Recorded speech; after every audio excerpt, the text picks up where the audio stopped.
Hemos escuchado al ministro de Agricultura, temprano estuvo en Ampliación de Noticias el ministro de Economía, señalando, digamos, en el mismo sentido, ¿no? Cómo esto podría impactar un incremento superior al 20%. Vamos a conversar ahora en un interesante debate con el exministro también de Agricultura, Milton Bon Gese, y el economista agrario, investigador principal de GRADE, Eduardo Segarra.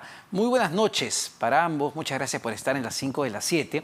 Y quería empezar con la viabilidad de lo que se había aprobado el día sábado en la Comisión de Economía. Claro, ahora estamos en una situación donde parece se van a introducir ciertas modificaciones, aún estamos a la espera de ver qué es lo que se va a terminar debatiendo, ha sido un día largo, pero en todo caso, este incremento de 20%, ¿es viable? ¿Es mucho? ¿Es insuficiente? Señor Segarra. Ya, a ver, hay distintas posibilidades para evaluar eso. La norma, como está planteada, aplicaría un incremento para empresas de más de 100 trabajadores.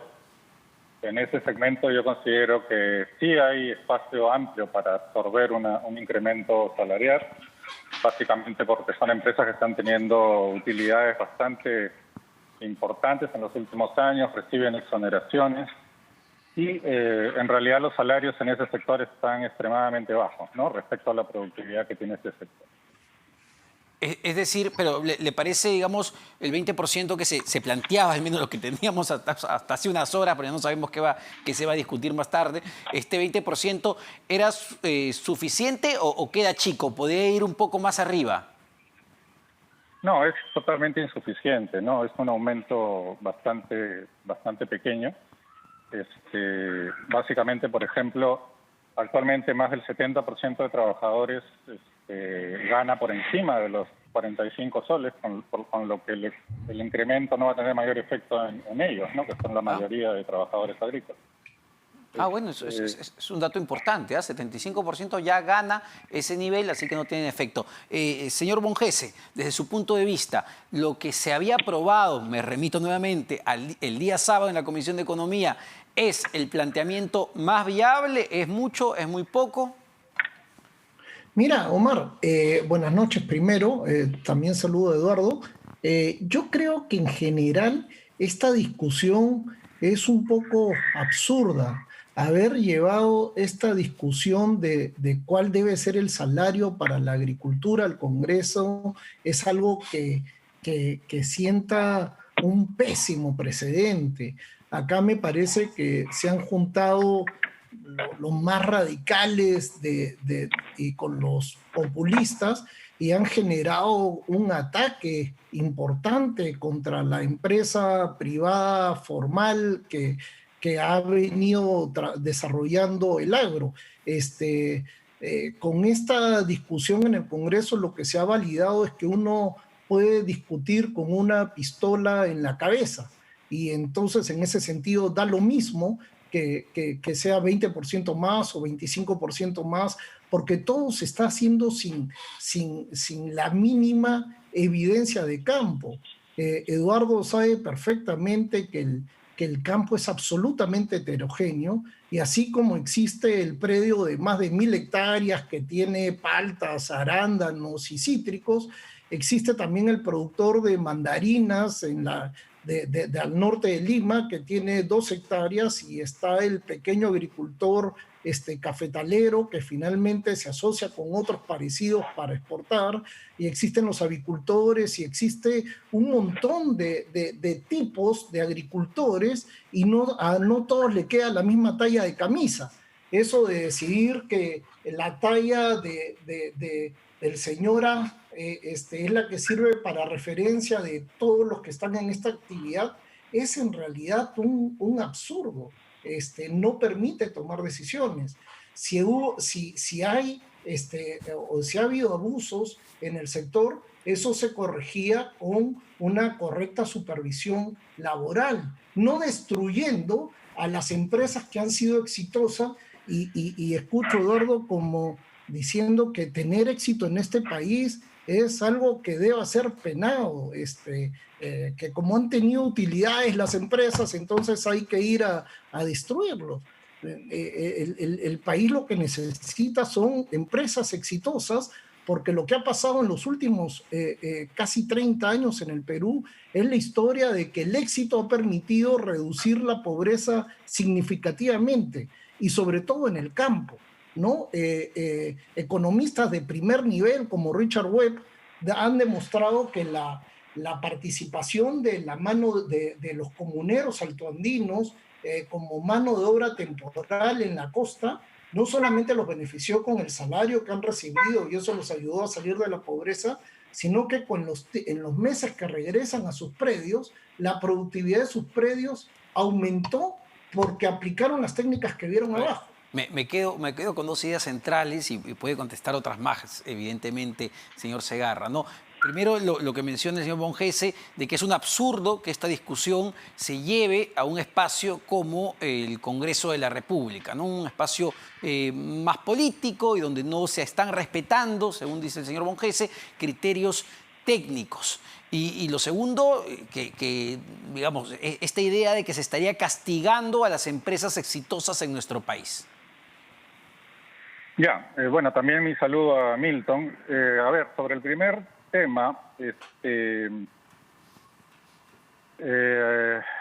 bueno, empiezo por el segundo. Yo creo que tenemos acá una situación donde las utilidades de estas empresas lamentablemente han estado sostenidas en un modelo rentista, basado en exoneraciones tributarias, en menos pago al sistema de salud, y también en un esquema laboral extremadamente desprotector de los trabajadores, que en realidad ha llevado a que este sector esté pagando salarios muy por debajo de lo que podrían hacerlo las empresas, sobre todo más grandes.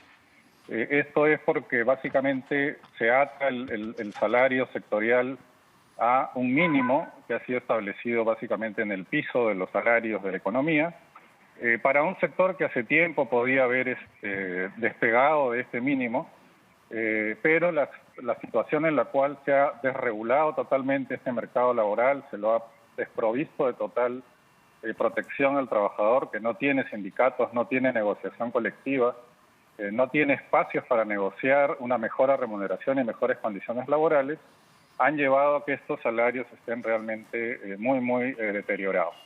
Y precisamente eso es lo que ha llevado a que esto termine, como bien dice Milton, no es deseable que terminen estos conflictos en el Congreso, ¿no? Obviamente, si hubiera un espacio de negociación colectiva o por empresa, las posibilidades de resolver estos problemas estarían ahí. Ahora ha ocurrido esta explosión social que ha llevado básicamente a un desborde.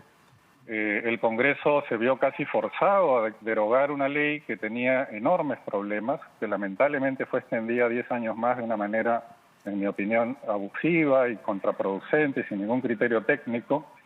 Pero ahora estamos en un trance pues difícil, porque los trabajadores están esperando que esta nueva ley establezca un nuevo salario mínimo, porque en realidad es la única manera que tienen ahora de incrementar sus remuneraciones. Yo considero que un aumento como el que están planteando sí es factible para empresas de más de 100 trabajadores. Yo también, obviamente, conozco la heterogeneidad agraria, pero esta norma sería aplicable básicamente a empresas de más de 100 trabajadores, es lo que el dictamen está planteando. Las de menos de 100 trabajadores se acogerían al régimen MIPE si es que así lo vieran como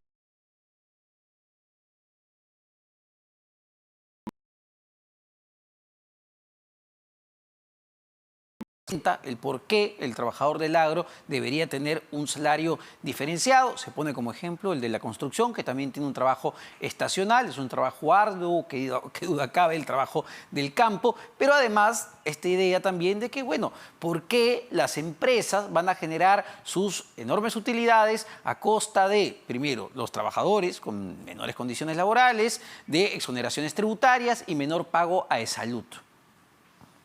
Mira, esta discusión no es técnica, es básicamente política. Y tanto no es técnica que estamos centrando la discusión en un pedacito de la agricultura peruana. Grosso modo, en el ámbito de la ley de promoción agrícola, es aproximadamente el 20% del total de unidades agropecuarias que hay en el Perú. Para el 80% no hemos hablado nada. para el 80% de la agricultura que se realiza en condiciones básicamente de mano de obra familiar, en la que eventualmente se contrata uno que otro jornal. Ese es un jornal que se hace en efectivo y a la mano, y está incluso muchas veces por debajo del salario mínimo, y para eso no estamos regulando. Pero incluso dentro de ese 20%, solamente la cuarta parte es esa agricultura moderna de agroexportación, y el resto es más bien una agricultura que empieza a salir adelante, que empieza a salir a flote. Entonces estos cálculos de que, claro, si subimos tantos soles sí sería adecuado, es porque estamos pensando en aquellas empresas mucho más grandes que son las que ya exceden largamente el salario mínimo vital. Entonces esto en realidad es una discusión bastante ideologizada, que a lo que te lleva es a castigar al sector formal, moderno, empresarial, porque en mi visión del mundo yo quiero que la agricultura pues en el Perú sea aislada del comercio internacional, y que sea solamente agricultura familiar y no empresarial. Y en ese sentido es que vienen todas estas discusiones. Claramente la productividad de un trabajador en un fondo de primer nivel, yo he visitado fondos en todo el Perú, he visitado fondos agrícolas del mundo por todos lados. Trabajador en un fondo de altísima tecnología en Villacurí o en el Valle del Virú no tiene nada que envidiarle a un trabajador en el norte desarrollado o en alguna potencia agrícola del mundo. No puedes decir que ese crecimiento de productividad en esos fondos está pasando lo mismo en el pequeño agricultor que ha sembrado paltas para articularse marginalmente a la cadena agroexportadora y que ha hecho un esfuerzo por formalizarse hace poco tiempo. Pero entonces, estamos... El éxito, para usar, digamos, las ideas del señor Segarra, el éxito de esas empresas, o el éxito de la mayoría de empresas del sector agroindustrial, agroexportador, que usted dice que son pocas en realidad en el país, depende necesariamente de pagarle sueldos bajos a sus trabajadores, depende de las exoneraciones y depende de pagar menos aporte de salud. Si no, no son exitosas. Sí. Mira, hay cosas que se pueden mejorar, claro que sí, y claro que sí debería haber el pago de salud que corresponde, porque el sector claramente demanda más servicios de salud que lo que contribuye a salud. Y eso se resuelve fácilmente en una mesa, con un pliego de reclamos, con interlocutores válidos, y no con los interlocutores que lleva un congresista de extremista al Congreso y hace entrar y los hace hablar en representación de todos los agricultores. ¿Cómo no? Pero lo que hay que ver es cuál era el escenario previo a la ley de promoción de la agricultura. Era una agricultura que era una costa peruana que tenía todas las posibilidades de despegar, pero que no despegaba, que crecía a un ritmo bastante lento y que explota a partir de este marco normativo, que además estaba en línea con el artículo 88 de la Constitución, que le pedía, que reconocía que la agricultura era el único sector que merecía un trato especial diferenciado en las políticas públicas. Entonces se crea este marco para que no siga creciendo la agricultura en un marco informal, en un marco sin derechos, en un marco de baja productividad. Y ese marco fue tan bueno que generó un montón de inversión y de muchos agentes de fuera, y mucha gente, misiones académicas internacionales han venido a estudiar el éxito peruano, que en el largo plazo tenía que converger la estructura del impuesto a la renta, a la general, no me cabe duda. Pero estas cosas no se deciden como se han decidido de un día a otro, porque salió grupos bien organizados para tomar la carretera, agrediendo la vida de población muy vulnerable, poniendo la violencia como arma de negociación en la mesa y politizando la discusión donde se juntaron los grupos más radicales con los populistas que ya conocemos. Ahora, señor Segarra, digamos, viendo otros argumentos, ¿no? Viendo las cosas de otra perspectiva, los empresarios, representados por este gremio AGAP, dicen que sus costos, más o menos la mitad de los costos de producción, son costos laborales. Entonces, incrementar los costos laborales, cobrarles más impuestos, cobrarles más de salud, no puede terminar generando mayor informalidad en el sector, o no puede terminar generando el quiebre de algunas empresas que, a vista de que ya no es atractivo invertir en este sector, simplemente deciden cerrar o deciden despedir personal o prefieren contratar de manera informal y ni siquiera les pagan ese mínimo de 930 soles. ¿No es una posibilidad? A ver, bueno, estamos hablando de más o menos unas 300 empresas de más de 100 trabajadores, obviamente ubicadas en los principales valles costeños. Estas empresas contratan primero al más del 90% de los trabajadores agrícolas de campo, que son de los que estamos hablando. No los confundamos con los trabajadores de planta, los empleados de estas empresas que tienen otro régimen y otros sueldos. El trabajador de campo de estas empresas es un trabajador que ha estado muy mal pagado durante mucho tiempo, sometido a jornadas extremadamente largas de trabajo, sin condiciones básicas, sin poderse organizar, sin tener posibilidad alguna de formar un sindicato y tampoco con contratos que le permitan, por ejemplo, acumular derechos, tener CTS, tener espacio para ir mejorando sus condiciones de vida. Muchos de esos trabajadores ya tienen en promedio más de 5 a 10 años trabajando en este sector y su situación ha estado básicamente estancada. Incluso en este momento tan difícil, en este año tan difícil, han sentido un poco la pegada muy fuerte de la crisis económica, del desempleo y básicamente del COVID. En este contexto, el planteamiento es que se pase a regular un salario mínimo diferenciado que establezca en cierta forma un nuevo estándar para este sector. Esto no afectaría a las empresas de menos de 100 trabajadores que, como dijimos, pueden acogerse al régimen MIP. ¿Qué impacto tendría esto en las empresas? Ahí hay que evaluar diversas cosas. En primer lugar, bien ha dicho Milton, la mayoría de estas empresas están pagando un poco más que el mínimo.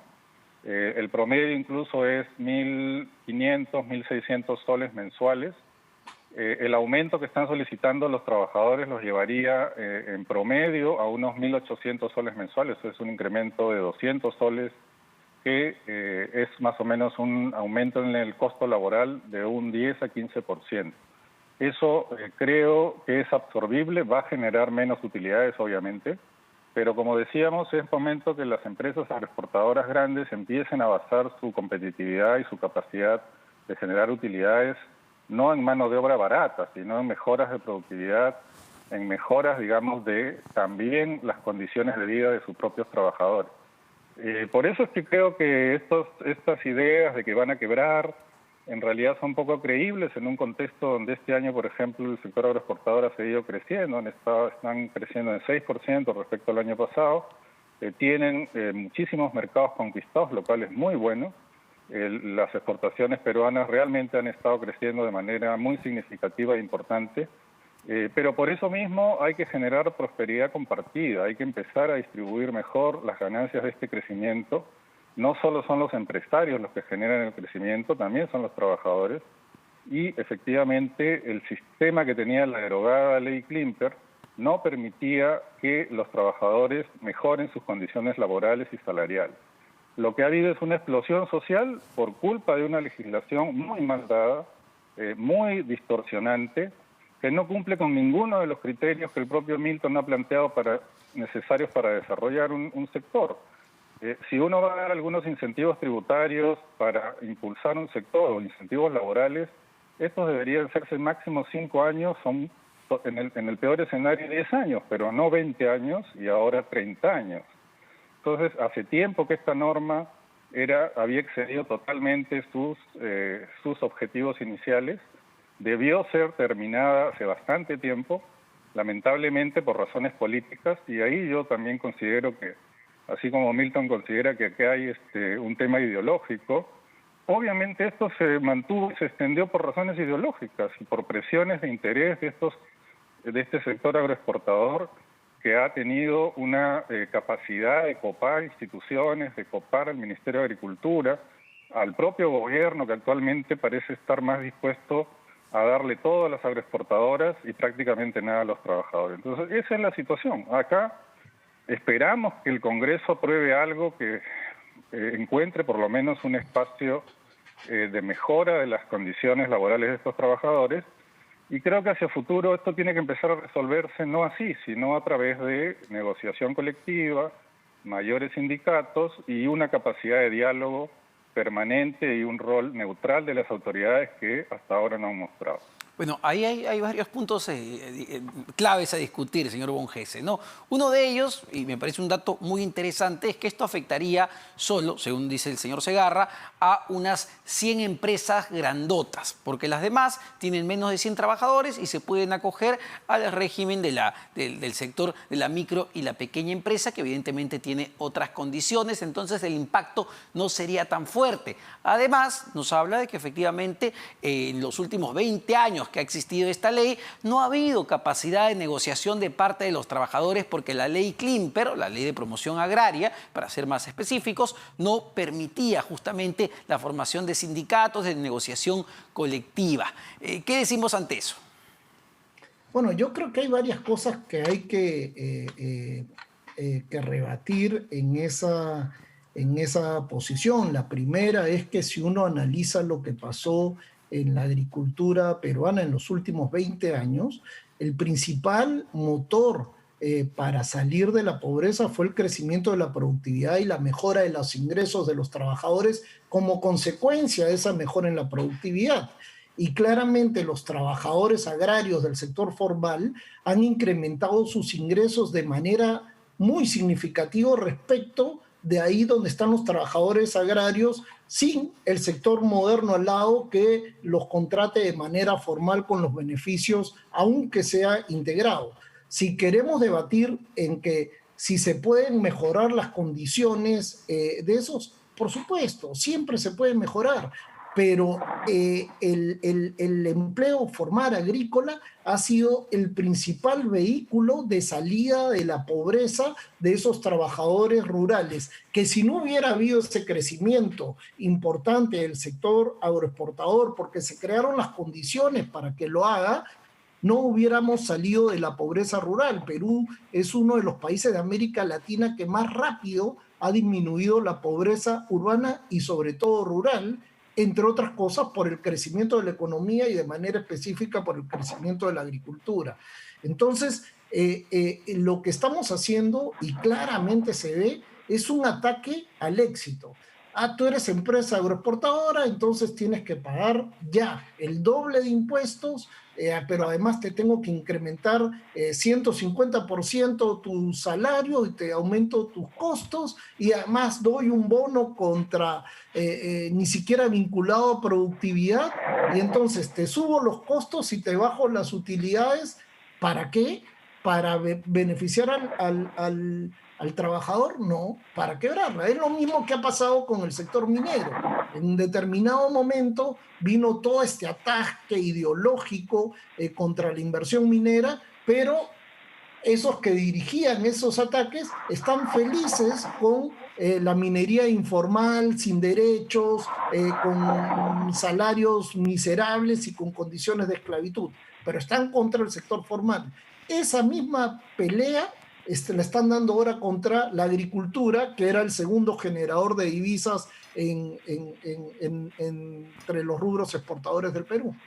Bueno, se nos acabó el tiempo, lamentablemente este debate es sumamente interesante y alturado, pero sí les pediría a ambos una reflexión muy corta y final, porque hasta el momento no sabemos qué es exactamente lo que se va a debatir en el Pleno del Congreso, y sobre todo no sabemos las repercusiones que esto va a tener tanto en trabajadores como en el futuro del sector agroindustrial en el corto y mediano plazo. Así que una reflexión final para ambos, por favor, señor Segarra.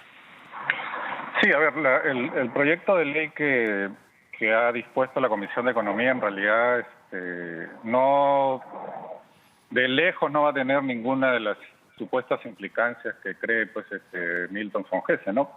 Este proyecto simplemente plantea un aumento básicamente nulo del ingreso del salario del trabajador, el salario mínimo de 6 soles diarios, que básicamente no tendría mayor efecto en cerca del 70% de trabajadores y de empresas, y tampoco, y para los que tendría algún efecto, el efecto sería ridículamente nulo, o sea, serían 3 soles, porque en promedio no todas están lejos 6 soles de los 45 soles que establecería el dispositivo. Entonces, en realidad es una medida que es algo así como vamos a hacer algo para que nada cambie. Para los trabajadores eso básicamente va a ser algo que no va a resolver en nada la difícil situación que vienen enfrentando. Yo creo que si no se encara de manera efectiva y real el problema central de estos trabajadores, que creo que durante mucho tiempo han sido seriamente desprotegidos, seriamente abandonados por las autoridades de fiscalización laboral, vamos a tener un problema persistente. Eso va a poner más en riesgo a las empresas agroexportadoras que los supuestos fantasmas que tiene Milton von Hesse en la cabeza sobre cómo estos sectores supuestamente muy poderosos manipulan para quebrar a estas grandes empresas. Perfecto. Eso no es así. Lo que estamos tratando es que haya una mejor distribución de un crecimiento importante, que el crecimiento se convierta en desarrollo y que tengamos un sector agroexportador pujante, pero al mismo tiempo que sea capaz de generar también bienestar para sus trabajadores. Clarísimo, señor Segarra. Señor von Hesse, rápidamente, por favor, su reflexión. Mira, mi reflexión es a los congresistas de la República que se han dejado manipular y actuar con una coacción que no tiene precedentes, haber chantajeado a los peruanos en que no nos podemos movilizar libremente y ejercer nuestros derechos, y sobre la base de eso invadir el Congreso con propuestas que son absurdamente descabelladas, sin un debate técnico, sin un pliego de reclamos claramente identificable, y poner al país en vilo por claramente agarrándose una reivindicación clara de los trabajadores, una aspiración real de querer mejorar sus condiciones, se les ha llevado de la nariz con tácticas bastante vedadas y puesto al país en vilo. Entonces yo le diría a los partidos políticos que aspiran a hacer gobierno en julio del próximo año, que fijen bien las consecuencias de sus actos, porque se está dando una ruta para negociar las condiciones laborales con la pistola en la cabeza. Perfecto. Y eso claramente no puede pasar. Perfecto. Muchas gracias para ambos. En realidad, de este debate, este cruce de ideas muy interesante que creo que va a poner en perspectiva a la ciudadanía sobre la situación del sector agroindustrial. Hemos conversado con Milton von Hesse, exministro de Agricultura, y Eduardo Segarra, economista agrario e investigador principal de GRADE. Nos vamos a una pausa, no se vayan, venimos para hablar ya del tema electoral.